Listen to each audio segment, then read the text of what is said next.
Hi, it's Wednesday evening here in Chiang Mai, Thailand, October 15th, 2025. And I've been thinking about this for a while, and what I want to talk about is the trade war that's going on between the United States and China. This goes back to an interaction that I had with someone in 2004.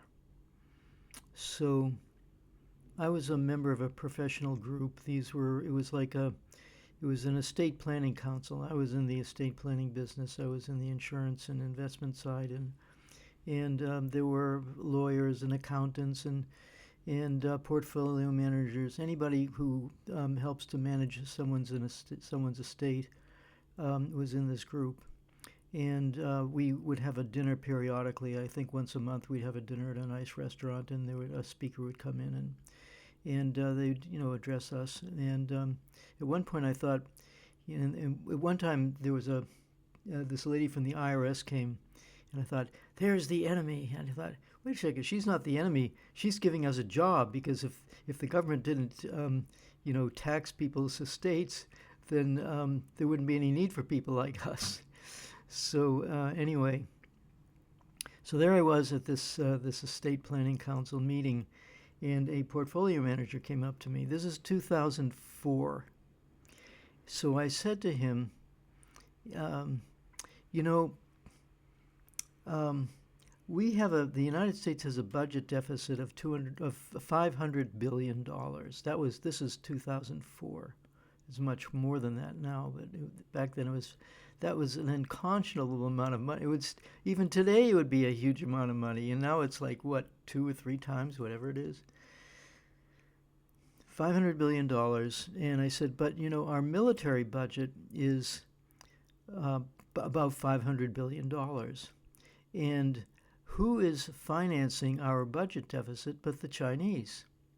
And the budget deficit, this military budget, much of it in 2004 was used to surround China with military bases. They had bases in the Philippines and in Japan and South Korea.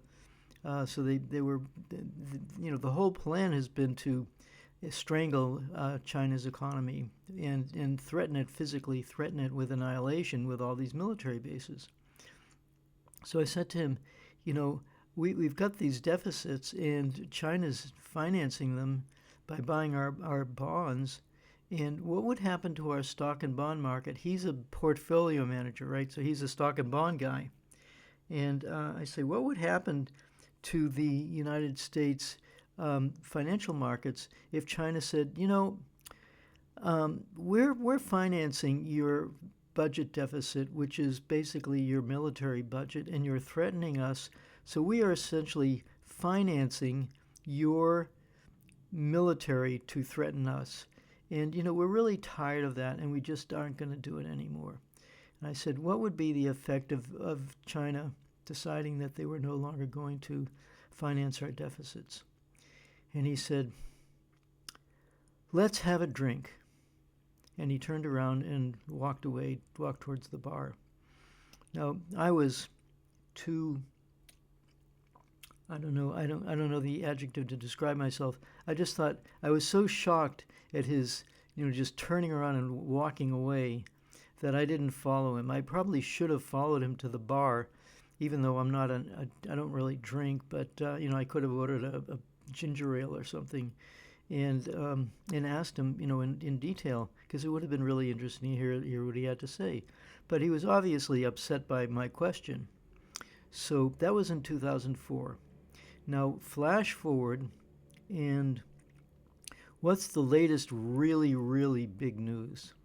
The really, really big news is that China has decided to severely restrict the sale of rare earth metals to the United States. Now, let me explain something. Rare earth minerals, there's a section of the periodic table of elements in chemistry.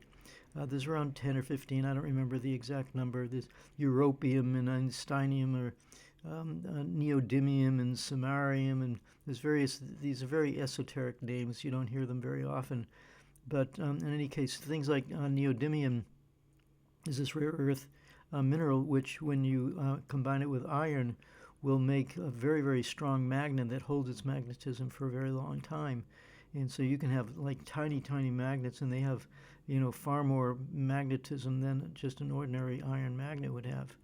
So these are extremely valuable for all kinds of high-tech applications, and particularly in U.S. Weapon system.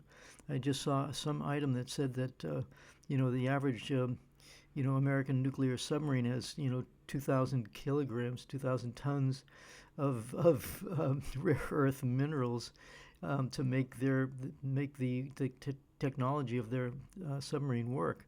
And there's lots of other weapon systems and so on that they all depend on rare earth minerals.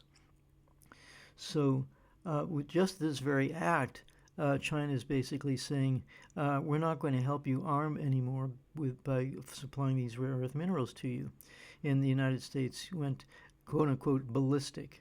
Somebody said, well, what does going ballistic mean? It means there's something called ballistic missiles, which shoot nuclear weapons. And when you say the person goes ballistic, it means they've gotten so angry they're like shooting off the missiles, right? So we just saw Scott Bessent, who's the Secretary of the Treasury, saying, I just can't, it's so unfair, so unwarranted that China would do this to us. We've been good partners for China, and how dare they, out of the blue, do this kind of thing? Now, the third thing that has happened is that, and Donald Trump was talking about this. He's pretty upset about this and anxious about it. Is that the dollar is losing dominance? I just heard that the dollar's lost 11% of its value this year, and there are indications it'll lose another 10% by next, at the end of next year. So what that means is that's like 11% and 10%. That means the purchasing power of imports from other countries are going to be 21% higher because the value of the dollar has fallen, and so countries are de-dollarizing. They're choosing to not use the U.S. dollar, and because you see, when they use the U.S. dollar, there's transaction fees that go towards the money changers. This is, why do you think Jesus was against the money changers? Because they're making money off of other people. People are just trying to do business, and you have these middlemen making money off the transaction. So and that's one of the ways that the United States finances itself. It's literally sucking the financial blood, so to speak, from other countries by demanding that they use dollars. And so countries are de-dollarizing, and China and Russia and other countries are massively increasing their central banks are massively increasing their gold reserves, because gold has often been seen as a kind of a backstop, you could say a collateral to back up a national currency.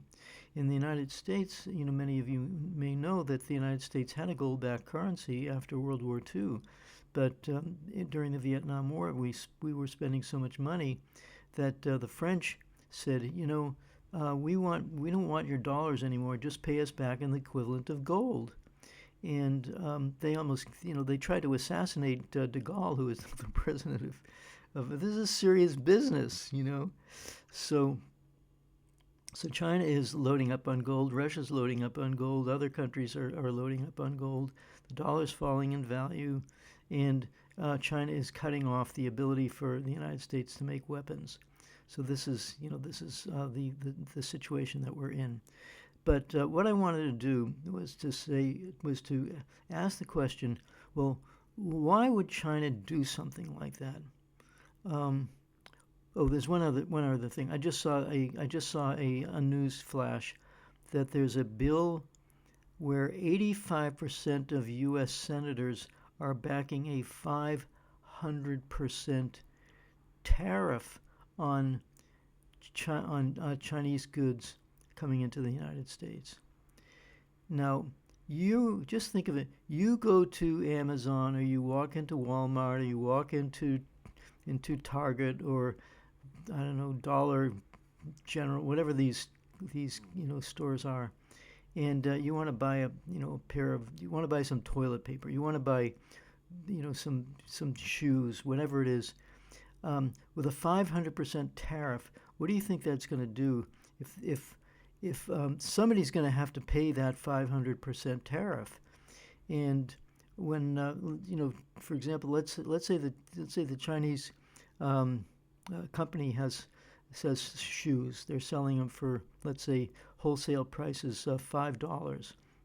You can probably buy those shoes on Amazon for, let's say, $35, $35, something like that, because between Amazon's fees and all the other fees and the shipping and all these kinds of things, you're paying about maybe 5 to 7 times more money than the actual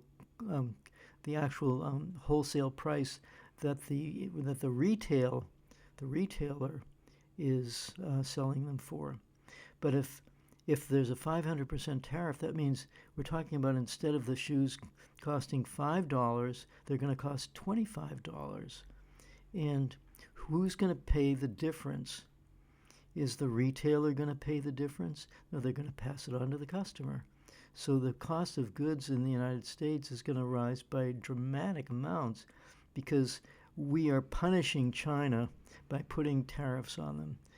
This is madness.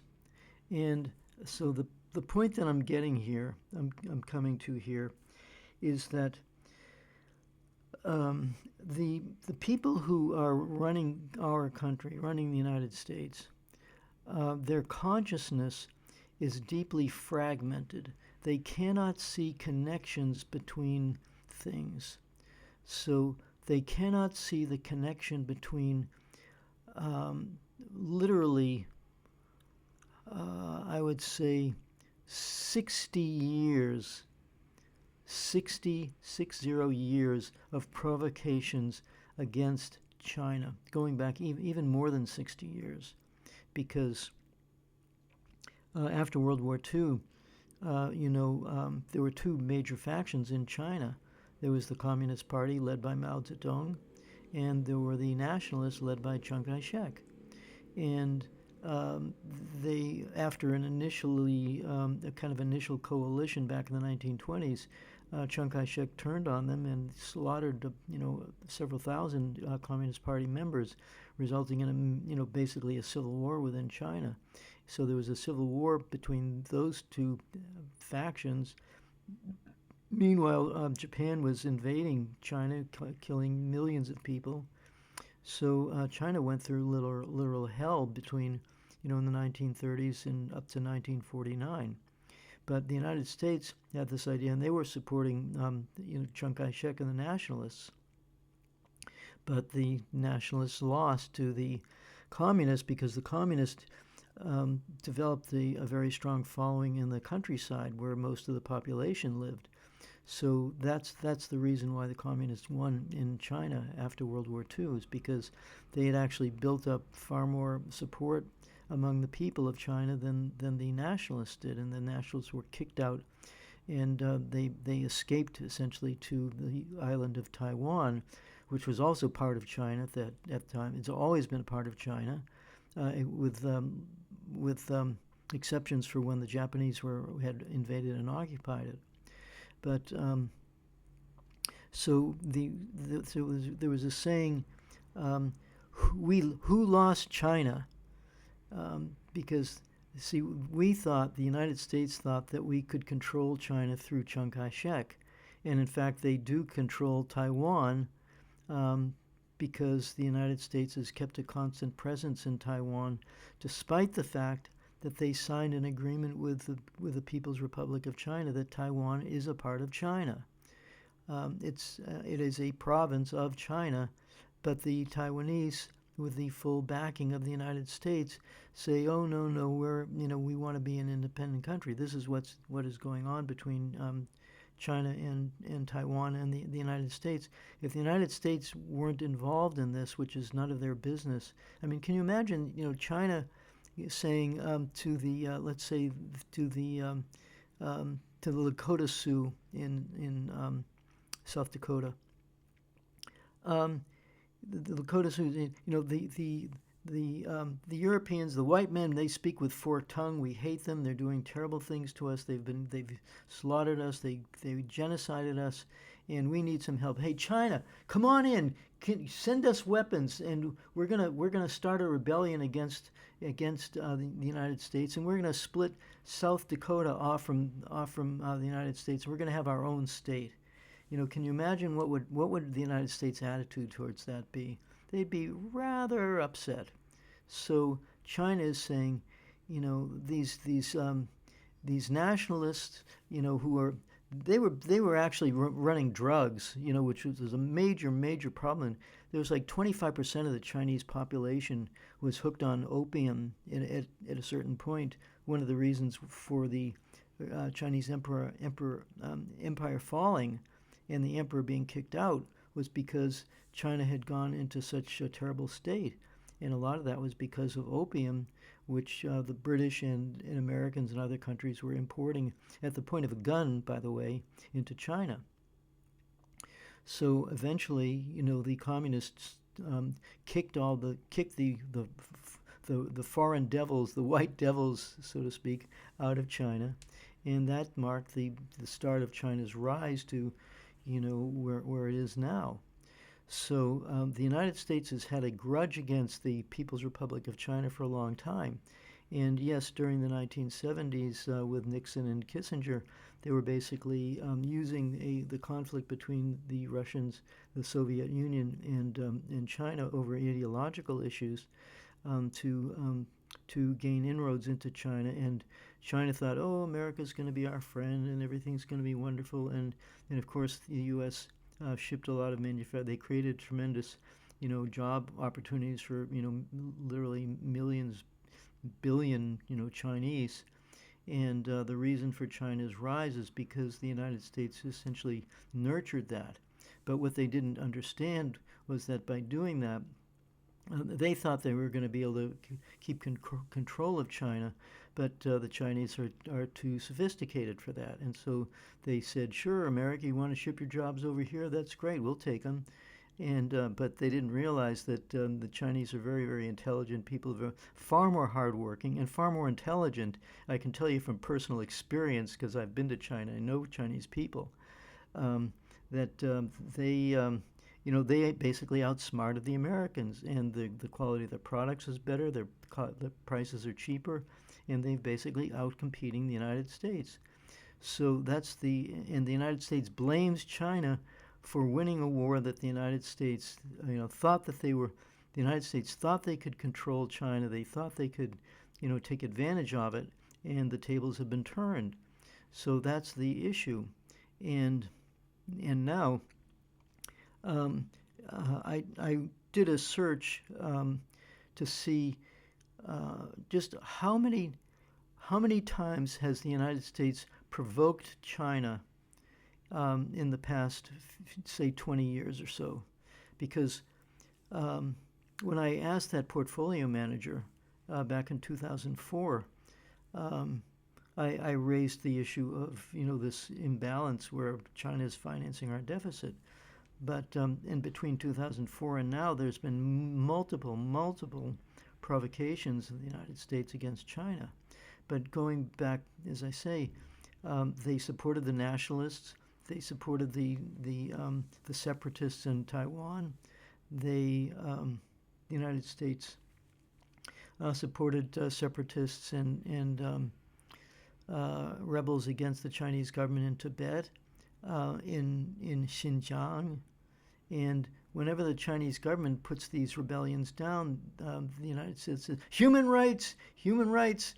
China's violating the human rights. No, what they're doing is they're doing exactly what on a far more serious scale, when Trump goes into Portland, Oregon, or Chicago, or Washington D.C., who's screaming in the take the United States to the ICC, the criminal court, for their gross violations of human rights in the United States.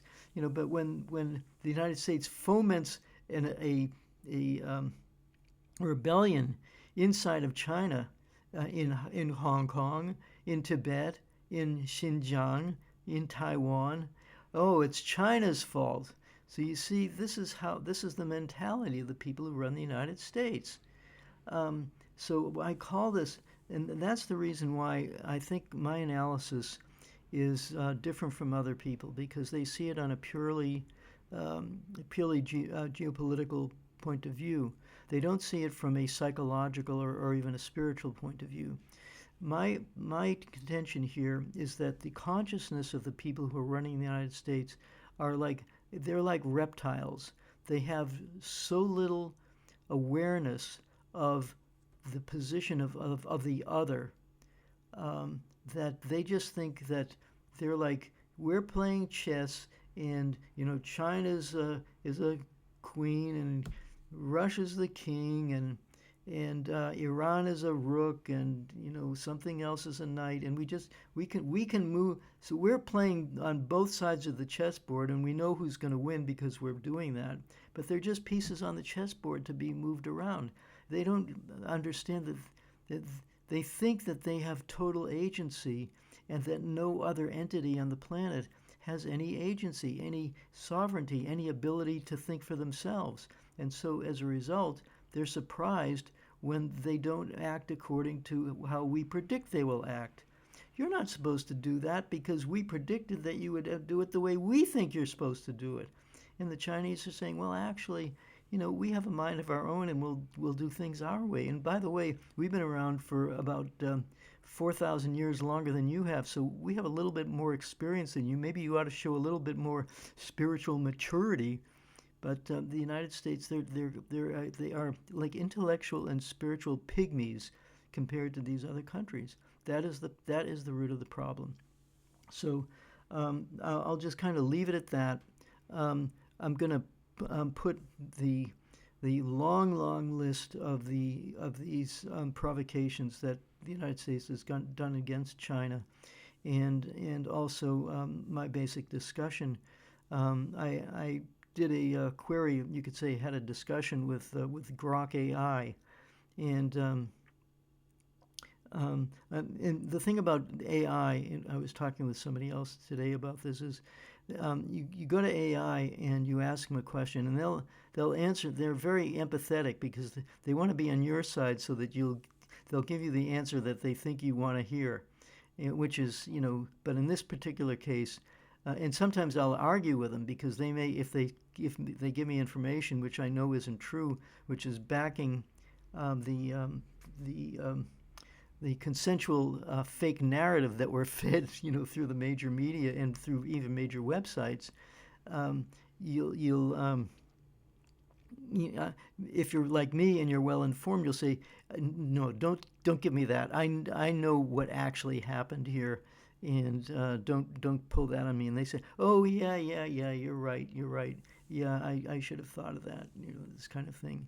So the point here is that I went to Grok AI and I said, please give me a timeline of all of the infractions that the United States has done to provoke China, and then explain to me what do you think of Scott Bessent, who's the Treasurer of the United States, his claims of innocence, and he can't understand why China would act this way because we've been so nice to China, and Trump says, people have taken advantage of us for so many years. Well, no, we've been printing dollars, without limit, and no way to pay them back to people. And somehow Trump thinks that other countries are taking advantage of us, when it's the United States taking total advantage of them, to the extent that Trump is physically threatening any country, either with economic sanctions or even militarily. if they decide they don't want to use the U.S. dollar anymore. I mean, if the two countries want to use rupees and rubles, or you know um, I don't know, Iranian currency, rial, and Iran and Turkey want to trade. Why do they have to use dollars? So, but the United States says, no, you've got to use dollars because we are parasites and we need to suck those financial fees off of you for changing your money in and out of dollars. So this is the problem, and the rest of the world is basically partly they're big enough and strong enough to say no, and partly um, they're um, they're saying, we're just not going to put up with this anymore. It's not fair. You've abused the privilege. We were willing to accept the privilege, but you've abused the privilege to such an extent, and now you're bullying us, and we're not accepting the bullying anymore. We're strong enough that we can resist. So this is basically what is going on now. And as I say, the consequences of this are going to be disastrous for the United States because our dollar is going to fall in value, consumer prices are going to go way up, and our ability to manufacture things will be severely limited because the Chinese often provided the precursors or the ingredients to create weapons or pharmaceuticals or whatever it is that whatever we make is whatever we finish manufacturing. Let's say it's a submarine. If we don't have the rare earth minerals to make that submarine, we're not going to be able to make that submarine. And so China's going to say, "Gee, we're really sorry that you don't have a weapon that you can threaten us with." Well, maybe what you should have done was, put away your profit motive and built up your own rare earth mineral resources, which you do have.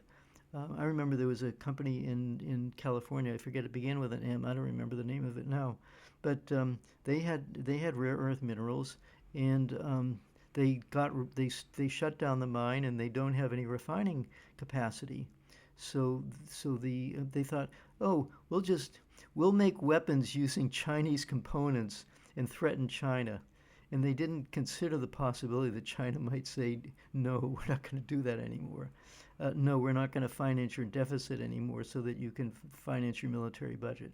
This is what I mean by fragmented consciousness. They're so disconnected from seeing how things are connected that they make faulty decisions, and that's why the U.S. is in the state that it's in. And I'll go even further and say, why is U.S. society having so many problems?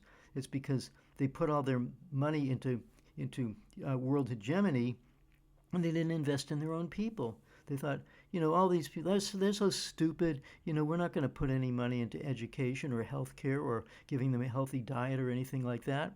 And I was just looking at noticing a couple of data points of Russian history. Who's the first man to be shot into space? Yuri Gagarin. Where did he come from? He came from a peasant family. And who was the greatest general of World War II? General Zhukov, who came from a peasant family. In the United States, if you're coming from a poor family in Chicago or someplace like that, you'll never have the opportunity. And they think that's cool because they're keeping you down, but if they're actually slitting the country's own throats because they're not seeing people as a resource, to develop people, to help them become better citizens, become more productive, and make real contributions. They're not willing to put that investment in their own people. They put their investment into killing people with weapons that they try to get components from China. You see how all this fits together? That's the issue that I'm trying to address here. So you can go through and see all the offenses that we caused against China, and then you'll understand why when U.S. officials complain about other countries, they haven't got a leg to stand on. It's all their fault, and it's our fault for allowing this to go on as long as it has. So that's how it is. So thanks for listening to my rant. Again, if you would like to support my channel, you can do so in a number of ways. The first way is to just share it with people. because I think a lot of people don't see things from this point of view. The other thing you can do is give it a like or give it a comment. That helps. Gives me also gives me ideas about what I can talk about. And of course, if you are willing to make a financial donation, that helps too because, you know, I'm trying to get by myself, and it and you know, to be I was just talking with this guy today over breakfast, and he has an online business. I've had an online business for 10 years. It's completely crashed. He had an online business. He sounded like he was far more successful than me. His business has crashed. So what's happened here is that the whole economic system within the United States is collapsing because these huge corporations have basically, systematically made it impossible for people to make a living, and all the wealth and the power is getting sucked up into fewer and fewer hands. They try to control the world.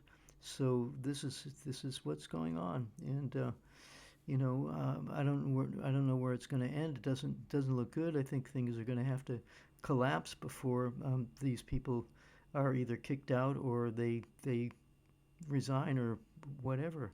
But anyway, thanks again for listening, and please support my channel if you can. I really appreciate your help, and thanks for listening.